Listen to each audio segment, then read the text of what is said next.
1 करोड़, 2 करोड़, 10 करोड़। अरे अलायना जी, आपने तो आधा शहर ही खरीद रखा है।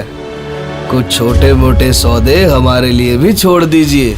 इस बिजनेसमैन की बात सुनकर एलाइना के चेहरे पर एक कातिलाना मुस्कान आ गई। एलाइना शहर की सक्सेसफुल बिजनेस वुमेन थी और वो मुस्कुराते हुए अपनी जगह पर बैठ गई। लेकिन तभी एक आवाज ने वहाँ मौजूद सभी के होश उड़ा दिए। 50 करोड़। अरे सीधा 50 करोड़? ये कौन है?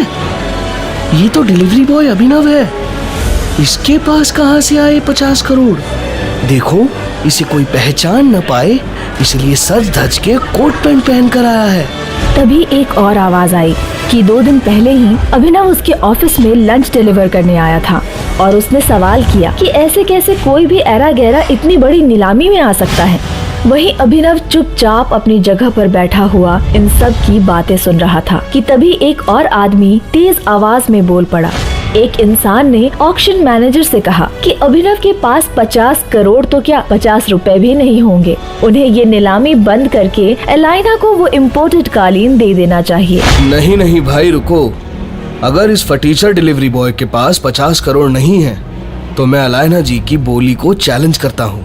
इस कालीन के लिए 11 करोड़ देने के लिए मैं तैयार हूँ। जैसे ही उस आदमी ने 11 करोड़ बोला तो अभिनव एक बार फिर से बोल पड़ा। 60 करोड़। ये फटीचर डिलीवरी बॉय, तू पागल हो गया है क्या?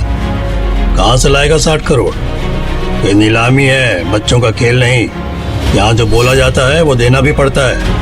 ये कहते हुए उस आदमी ने अभिनव को धक्का देना चाहा, लेकिन अभिनव उस जगह पर इतनी दृढ़ता से खड़ा था कि उस धक्के से अभिनव को तो कुछ नहीं हुआ, लेकिन वो आदमी खुद अपनी जगह से 2 कदम पीछे चला गया। और फिर अगले ही पल अभिनव ने अपनी जैकेट से एक चेक बुक निकाली और उस पर 60 करोड़ अमाउंट डालकर साइन करने लगा।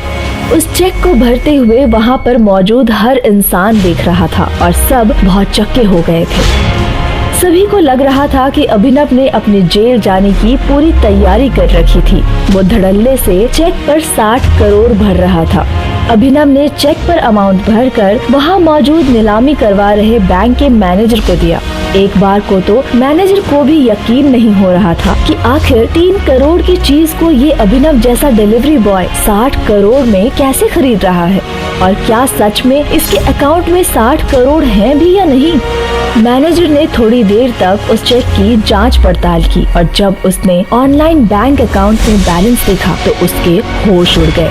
इसके बाद मैनेजर खड़ा हुआ और माइक पर बोला, ये नीलामी यहीं समाप्त की जाती है और ये विशेष इम्पोर्टेड कालीन 60 करोड़ रुपए में अभिनव जी को दी जाती है। जैसे ही मैनेजर ने माइक से ये अनाउंसमेंट किया तो वहाँ बैठे सब लोगों की आंखें फटी की फटी रह गई।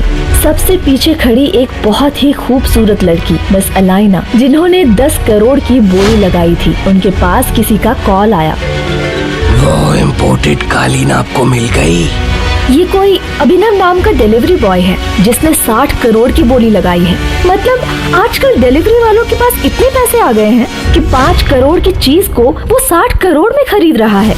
एक बार यहाँ से बाहर निकले तो मैं बताती हूँ, इसको तो मैं छोड़ूंगी नहीं। अलायना जी, ये सब सोचने से पहले एक बार अभिनव की उंगली में देखिए। उसके बाद एलाइना ने अपनी आंखें उठाई और जैसे ही उसकी आंखें अभिनव के दाहिने हाथ में पहनी हुई अंगूठी पे गई तो वो पूरी तरह से चौंक गई।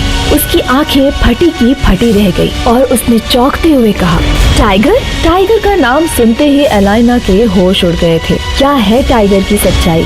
कैसे एक डिलीवरी बॉय के अकाउंट में आए 800 करोड़? क्या है अभिनव का राज? अगर वो इतना पावरफुल है तो क्यों रह रहा है दुनिया के सामने डिलीवरी बॉय बनकर? आखिर कौन है टाइगर? आगे की कहानी जानने के लिए देखें अगला एपिसोड सिर्फ पॉकेट एफएम के यूट्यूब चैनल पर और द रिटर्न ऑफ टाइगर के सारे एपिसोड्स को सुनने के लिए डिस्क्रिप्शन में दी लिंक से डाउनलोड करें पॉकेट एफएम ऐप।